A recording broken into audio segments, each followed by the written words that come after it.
네. 안녕하세요. 오늘은 눕방을 해볼까 합니다. 오늘은 사실 지금 보이실지 모르겠어요. 비가 너무 촉촉하게 예쁘게 내리고 있습니다.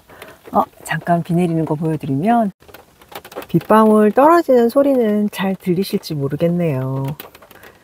제가 지금 바라보고 있는 차 선루프로 이렇게 방울방울 떨어지는 빗방울을 보면서 시간을 보내고 있습니다.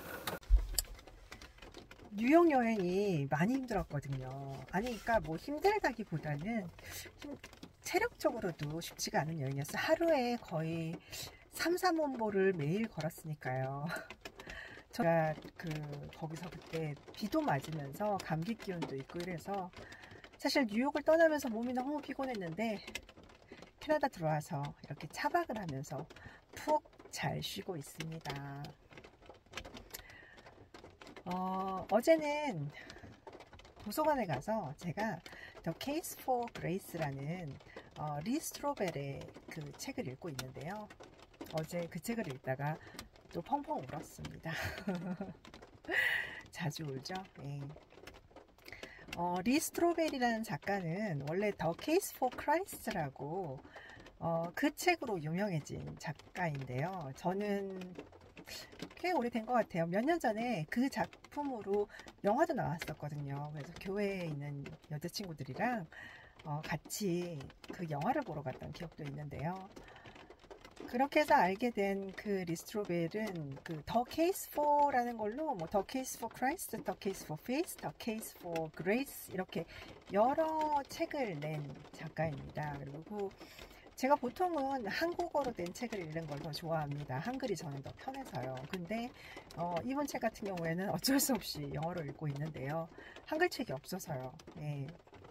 그런데 영어로 읽기에도 그렇게 어려운 책이 아니라서 잘 읽을 수 있는 것 같습니다. 그리고 저는 여행을 다닐 때 제가 지난 그 미서부 차박 여행 때도 도서관에 가서 이 The Case for Grace를 읽고 있었거든요.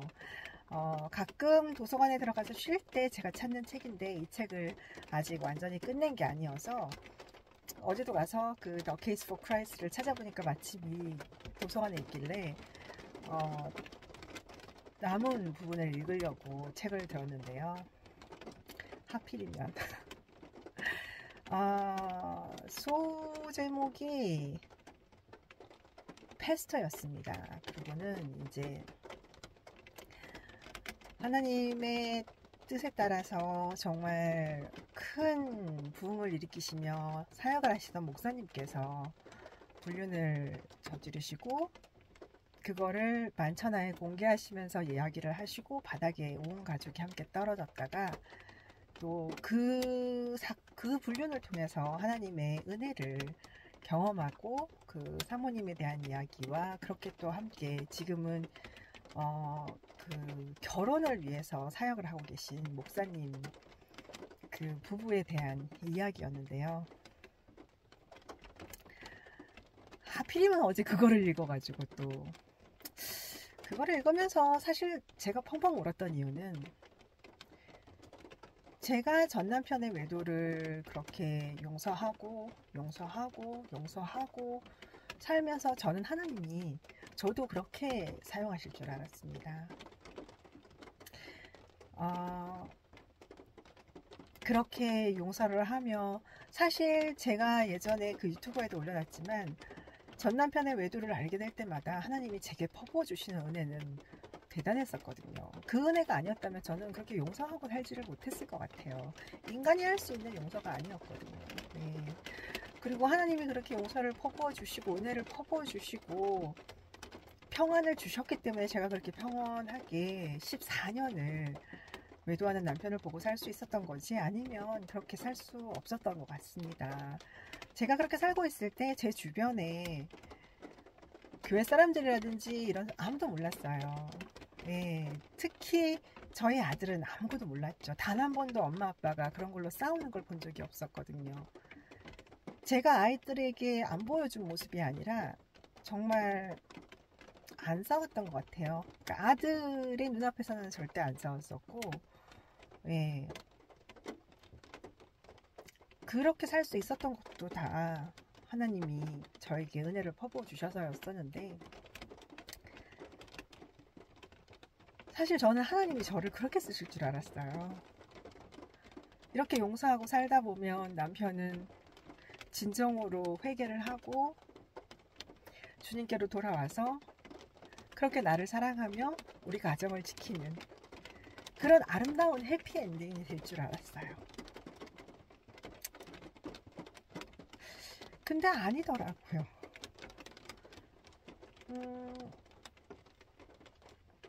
사실 저는 전 남편의 6번째 외도에서 제가 이혼을 결심하면서 하나님 왜 제 기도 안 들어주셨어요? 제가 그렇게 하나님한테 남편이 바람피지 않게 해주세요. 우리 가정, 행복한 가정으로 정말 주님 안에서 제가 이만큼 참고 남편을 용서하고 살았으면, 그렇게 해서 가정을 지키고, 그러니까 그 책에 보면 그 더 케이스 포 그레이스에 나오는 그 목사님도 참으로 회개하시고 그렇게 가정이, 결혼이 회복이 되어서 주님의 일을 하면서 잘 사시거든요. 그게 제가 원했던 거고, 그리고 저는 제가 그렇게 살 줄 알았어요. 그렇게 살 줄 알았으니까 그렇게 많은 상간녀를 보고도 참고 용서하고 살 수 있었겠죠. 저는 그게 하나님의 뜻일 거라고, 하나님의 계획이실 거라고. 내가 이렇게 전 남편의 외도를 보고 이 외도를 참고 용서하고 사는 건 더 큰 하나님의 계획하심을 보기 위해서일 거라고. 하나님은 정말 이혼 싫어하시거든요. 그걸 제가 너무 잘 알아서 남들에게도 외도해도 참고 용서하시면 좋은 날 옵니다 라는 이야기를 하며 사는 그런 사람일 줄 알았어요.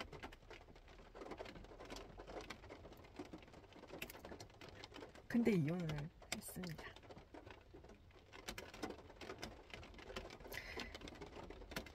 더는 못하겠더라고요. 그리고 사실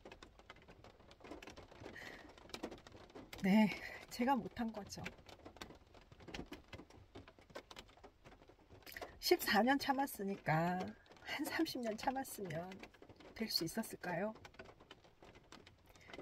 상간녀를 6명 정도는 봤으니까 한 10명 정도 보고 났었으면 전 남편은 참되게 회개하고 가정을 잘 지킬 수 있었을까요? 저는 아니라고 생각합니다.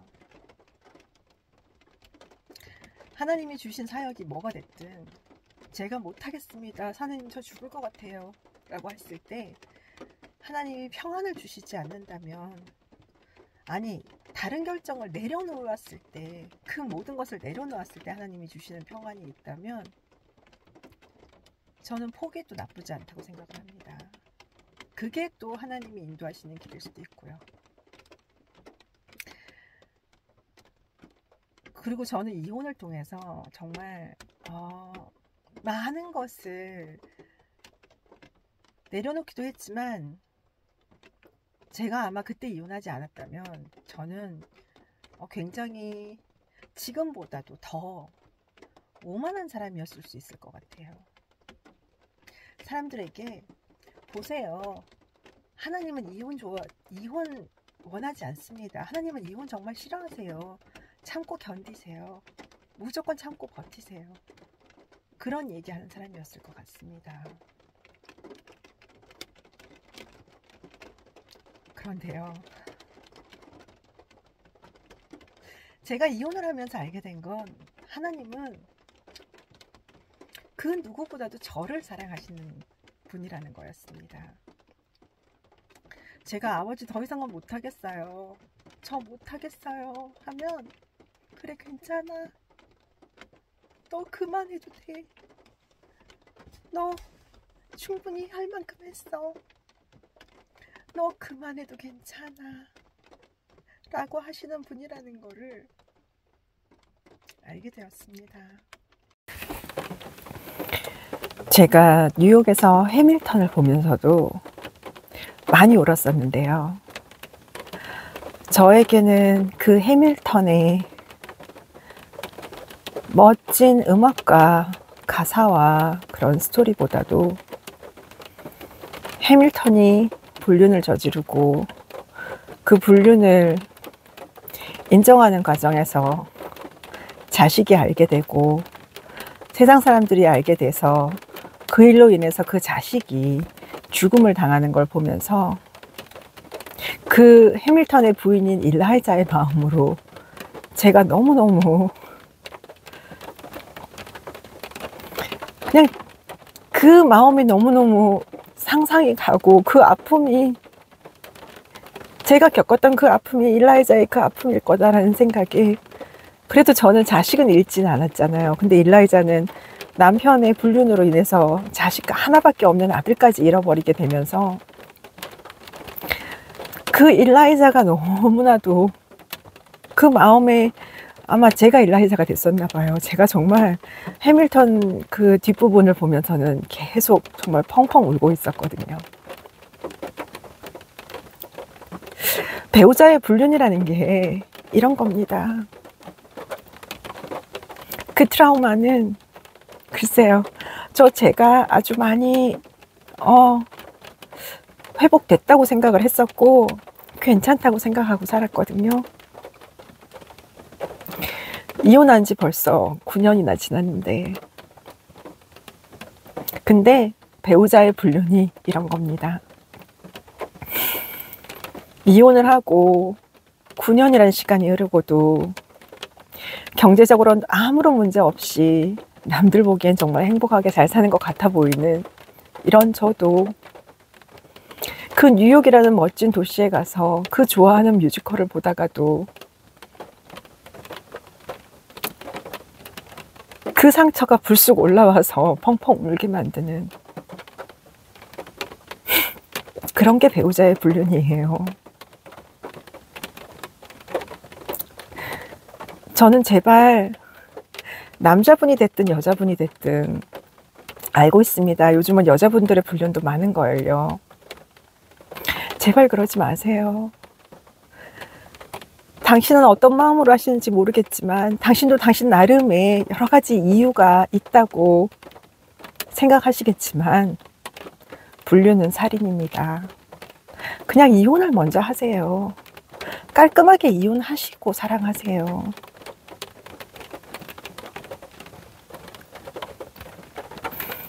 그리고 부모의 불륜은 자녀에겐 너무너무 큰 상처입니다.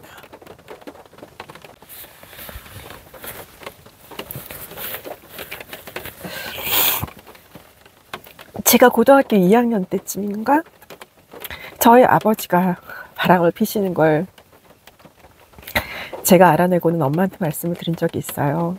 그래서 온 집안이 뒤집어졌었죠. 저희 엄마 성격은 불같으시거든요. 엄마는 아빠랑 대판 싸우셨고 제가 엄마한테 아빠의 불륜 사실을 일렀다는 걸 알게 되신 아빠는 저를 데리고 저를 차에 태우시고는 조용한 산 쪽으로 가셨었어요. 그래서 조용한 데서 그 차 안에서 지금도 저는 아빠가 저에게 하신 그 얘기가 너무 생생해요. 아빠는 저에게 나는 너희들을 위해서 가정을 지키기 위해서 너네 엄마랑 사는 걸 참고 살고 있는데 너도 알다시피 너네 엄마는 같이 살기 너무 힘든 사람이다. 그래서 아빠도 숨 쉴 구멍이 필요해. 아빠에게 그 사람은 숨 쉴 구멍이었어. 근데 그걸 엄마에게 잃은 사람이 너고 우리 가정을 이렇게 시끄럽게 만든 사람이 너야. 꼭 그랬어야 했니?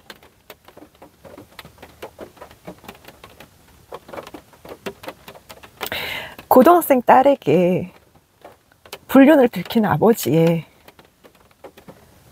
그 말씀에는 당신이 뭐를 잘못했고 뭐가 미안하고 이런 건 없으셨어요. 사실 아버지의 그 말씀이 저에게 제 가슴에 박혀서 전 남편의 외도를 알게 될 때마다 저는 이 남자도 나랑 사는 게 이렇게 힘든가?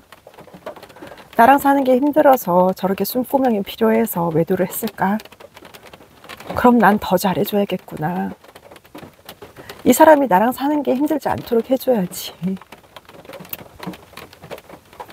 그렇게 노력을 했고요. 그래서 근데 이젠 알죠. 제가 전 남편의 6번째 외도 때 이혼을 해야겠다고 결심할 수 있었던 건 전 남편의 태도였습니다. 전혀 반성이 없더군요. 늘 제대로 된 반성은 없는 사람이었습니다. 그때도 전 남편의 핸드폰을 여러 번 저를 탓하더군요. 제 잘못이라고. 제 블로그까지 쳐다보면서 저를 모욕하고 있는 그 상간녀와 전 남편의 잘못이 아닌 남편의 핸드폰을 여러 번, 그것도 아주 우연히 여러 번 제 잘못이더군요. 전 남편은 늘 핸드폰을 잠궈 놓는 사람이었고, 그랬던 사람이 어느 날 왜 하필 그 순간에 잠궈 놓지를 않았으며, 왜 저는 제 핸드폰 배터리가 다 떨어져서 심심해서 그냥 옆에 있던 그 사람의 핸드폰을 들여다본 거였을까요?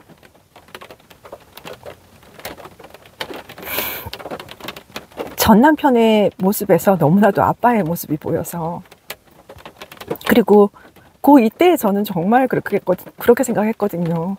저희 엄마가 너무 같이 살기 힘든 사람이라서, 저희 엄마는 정말 센 분이라 내가 아빠라도 엄마랑 살기 힘들었을 수 있겠다, 그렇게 생각을 해서 아빠를 이해하고 넘어가려고 했는데, 이제 전 남편은 제가 혹시라도 같이 살기 힘든 사람일까 봐 노력했잖아요. 1, 2년 노력한 것도 아니고 14년을 노력했는데 안 되면 그건 놔줘야죠. 그거는 이혼이 맞는 거죠. 불륜은요, 자녀들에게도 어마어마한 상처를 남깁니다.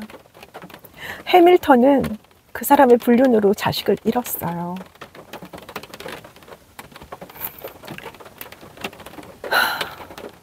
저는 이라이자가 어떤 심정으로 살았는지가 상상이 되지 않아서 눈물을 멈출 수가 없었었는데요. 제발 남자분이 됐든 여자분이 됐든 당신이 결혼을 하셨다면 불륜은 하지 말아주세요. 특히 자식들을 위해서라도 불륜은 하지 마시길 간곡히 부탁드립니다.